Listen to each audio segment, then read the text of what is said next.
ये चलते हैं हम रायगढ़, जहां पर रायगढ़ के नवनियुक्त महापौर जीवर्धन चौहान जी हमारे साथ में। तो जीवर्धन जी, स्वागत है आपका हमारे इस खास कार्यक्रम में। और जानना सबसे पहले यही है आपसे कि एक चाय बेचने वाले के रूप में जो सुर्खियां चुनाव के दौरान आपको मिली, अब आप महापौर हैं, यह बदलाव आपको अपने आप में कितना चौंका रहा है? सबसे पहले मैं आपके चैनल को धन्यवाद देता हूं, नमस्कार करता हूं आपके सभी चैनल के सदस्य को। यह मेरे जीवन में बदलाव एक आया।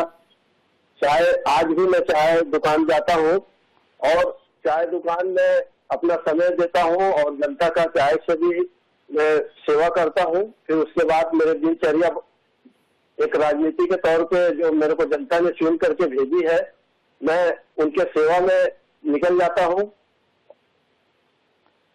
आप सेवा में निकल जाते हैं वो तो ठीक है। सबसे पहले तो यहां से बातचीत की शुरुआत करते हैं। कितना चौंके आप, या आपको चाय बेचते बेचते पता चला कि भारतीय जनता पार्टी ने तो आपको महापौर का प्रत्याशी घोषित कर दिया? कितना चौंकाने वाला था आपके लिए ये उम्मीदवार घोषित होना? मेरे जीवन में ये सबसे बड़े चौंकाने वाली बात रही है कि मैं सपने में भी सोचा नहीं था कि मेरे को महापौर का चुनाव लड़ना पड़ेगा। मैंने तो ऐसे ही अपना क्या होता है बायोडाटा पार्टी में दे दिया था कि एससी सीट होने के कारण में मैं भी महापौर का दावेदार हूँ जी। और भारतीय जनता पार्टी से मैं 1996 से जुड़ा रहा हूँ। इससे पहले मैं संघ आरएसएस से जुड़ा रहा, फिर भारतीय जनता पार्टी से जुड़ा रहा और उसी छोटी सी दायित्व तो मेरे को एक मंडल बूथ का अध्यक्ष बनाया गया, फिर मेरे को एक वार्ड का अध्यक्ष बनाया गया, फिर छोटी छोटी मेरे को दायित्व जिम्मेदारी मेरे को पार्टी के द्वारा दिया गया। फिर मैं युवा मोर्चा में एक कार्यकारिणी सदस्य के रूप में मैं काम किया। फिर मेरे कार्य को देखते हुए मेरे को नगर मंत्री, युवा मोर्चा का नगर मंत्री बनाया गया। फिर मेरे कार्यभार को, मेरे जवाबदारी को देखते हुए उन्होंने मेरा राजनीति का औधा पार्टी में मेरे जवाबदारी मेरे बढ़ाते गए। उन्होंने मेरे को फिर नगर उपाध्यक्ष बनाए, फिर नगर महामंत्री बनाए युवा मोर्चा का, फिर नगर अध्यक्ष बनाए युवा मोर्चा का। फिर 2011 में मेरे को नगर निगम से एल्डरमैन भी नियुक्त किया गया। मैंने पार्टी का सभी दायित्व को बहुत खूबी से निभाया।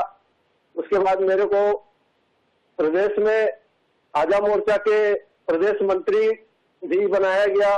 मैंने उसको भी अपने जवाबदारी के साथ में निभाया। पार्टी ने जो भी मेरे को दायित्व दिया मैंने उसको बहुत खूबी से निभाया। मैंने कभी ये नहीं सोचा कि मैं आगे चल करके मैं चुनाव लड़ूंगा, क्योंकि मैं एक गरीब परिवार का बच्चा हूँ और मैं गिनती में एक चाय दुकान चलाता हूँ। मेरे को पैसा का भी अभाव बहुत ज्यादा रहा। मेरा परिवार भी बहुत बड़ा रहा। मैं एक छोटा सा गुमती ठेला चला करके मैं अपने परिवार का पालन पोषण करता रहा। मेरे 4 बेटियां हैं। मेरे को सबसे ज्यादा चिंता रहा कि मैं पढ़ाई में तो थोड़ा मेरे कम मैं पढ़ पाया।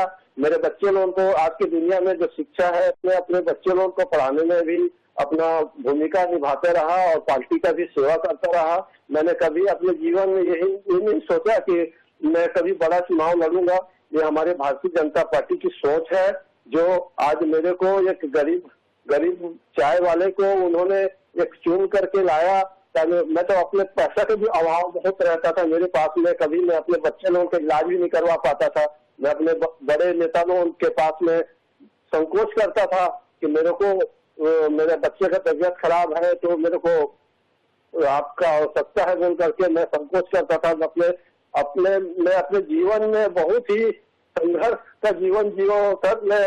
और इस संघर्ष में मेरे पिताजी और मेरे माँ का मेरे ऊपर में बहुत बड़ा उनका आशीर्वाद योगदान रहा है, जिन्होंने मेरे को 20 साल पहले दोनों छोड़ करके चले गए। और मेरा योगदान, उनके जो आशीर्वाद रहा, उनका जो शिक्षा रहा, वही मेरे लिए आज बहुत ही काम आया। उन्होंने मेरे को यही सिखाया था कि बेटा कभी जीवन में हार मत मानना, संघर्ष करते रहना, कभी न कभी आप अपने मुकाम पे जरूर पहुंचोगे। मैंने इसी अपने माँ बाप के आशीर्वाद को लेकर के मैं एक सेवा भावना से जनता के बीच में जाता रहा और उनका सेवा करता रहा। जो भी हमारे पार्टी तरफ से शासन के योजना जो भी आता था मैं उन जनता तक पहुंचाता था और मैं अपने चाय दुकान में अपना समय भी दे करके अपने परिवार का भी गुजारा करता था सर।